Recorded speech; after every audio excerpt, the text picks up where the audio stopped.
वर्तमान को नमन। मित्रों, ये लखनऊ शहर है जहाँ की तहजीब पूरी दुनिया में फेमस है।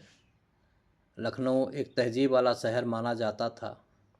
आज के बारे में तो हम नहीं कह सकते, लेकिन आज के बारे में इतना ज़रूर कह सकते हैं, इसी लखनऊ की एक घटना जिसके बारे में आप सुनेंगे तो आप समझ जाएं कि लखनऊ की तहजीब आज की डेट में क्या है।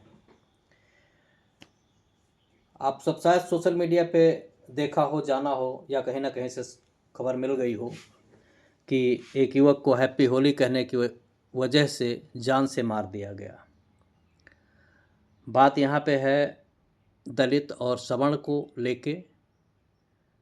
लोग कहेंगे भाई दलित और सवर्ण का मुद्दा उठाया जाता है, उसको फैलाया जाता है, बहुत बड़ा किया जाता है, लेकिन ऐसा नहीं है। हम ये नहीं कह रहे हैं कि दलित और सवर्ण की सिर्फ बात है, लेकिन एक शख्स को सिर्फ हैप्पी होली कह देने से जान से मार दिया जाए, ये बहुत बड़ी वजह हो सकती है।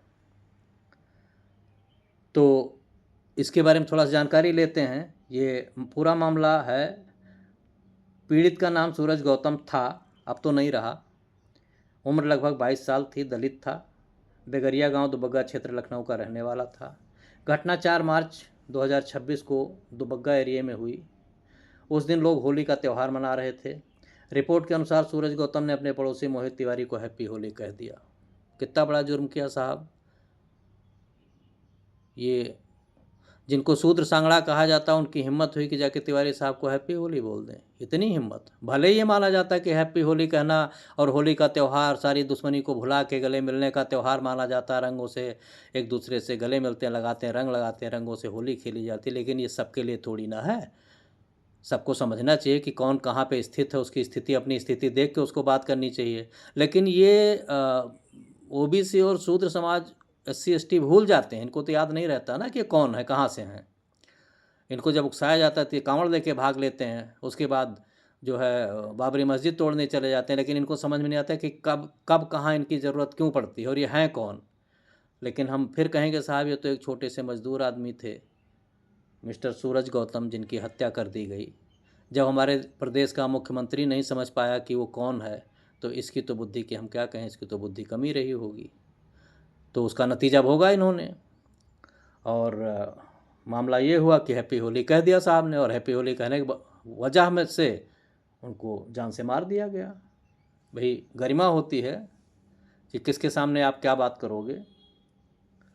तो जानकारी ये मिली साहब कि उन्होंने मोहित तिवारी को हैप्पी होली कहा। झगड़े में तिवारी जी की बहन शिवानी और रंजना भी शामिल हो गईं। आरोप है कि शिवानी ने चाकू से सूरज पर कई वार किए, जिससे वह गंभीर रूप से घायल हो गया। उसे अस्पताल ले जाया गया, लेकिन इलाज के दौरान उसकी मौत हो गई। उनकी मां का कहना, उनके बेटे को जाति की वजह से निशाना बनाया गया। उन्होंने कहा, सिर्फ हैप्पी होली कहने पर कोई हत्या कर देता है क्या। इस घटना के बाद इलाके में तनाव बढ़ गया। सोशल मीडिया पर इस मामले को लेकर काफ़ी चर्चा है, लोगों को का गुस्सा देखने को मिल रहा है।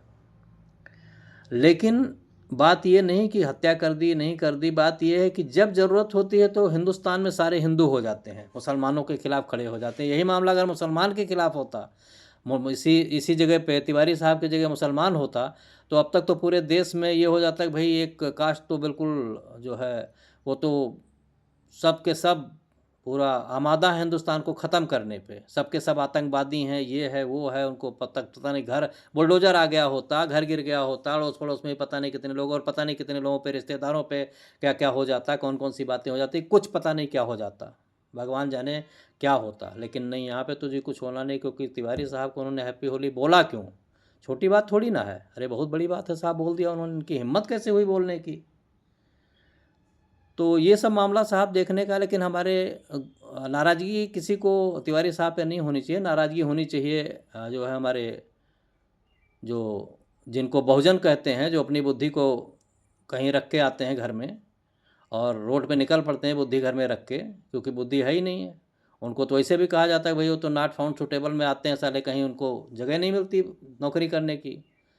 तो इसके बावजूद भी उनको समझ में नहीं आता है। चलते हैं यारी दोस्ती, गले मिलने, हाथ मिलाने चलते हैं, तो नतीजा भोगना ही पड़ेगा ना। लेकिन सुधरेंगे नहीं साहब, ये समाज सुधरने वाला नहीं है। कोई बात नहीं, ऐसे ही चलना चाहिए, कोई दिक्कत नहीं, सुधरने की ज़रूरत नहीं। आप लोग अपने आप को सबसे उत्तम मानिए और जाइए, हैप्पी होली बोलिए, कोई दिक्कत नहीं है। समाज के कान पे जूं थोड़ी रेंगना है। लोग तो बिंदास मस्त हैं, कोई बात नहीं, मार दिया गया मार दिया गया। इस बात की चर्चा थोड़ी होनी है। कानून तो अपना काम करेगा साहब, क्योंकि कानून के जो दिग्गज बैठे हुए हैं उनको मालूम है किसको न्याय कितनी देनी है, कहाँ देनी है, कब देनी है। तो कोई चिंता नहीं है इसकी। ये न्याय और अन्याय ऐसे ही चलता रहेगा और हमारे लोग ऐसे ही मारे जाते रहेंगे।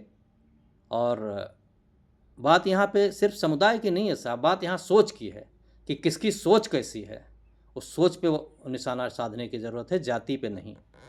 ब्राह्मण, क्षत्रिय, वैश्य, शूद्र, हम बार बार कहते हैं, हमने वीडियो बनाया कि गीता ने कहीं कोई इस तरीके से भेदभाव नहीं किया। कुछ लोगों ने भेदभाव किया और कुछ लोग अपने आप को उत्तम मानते, कुछ लोगों को मध्यम मानते, कुछ लोगों को नीच मानते। तो गलती तो कहीं और से हो रही है।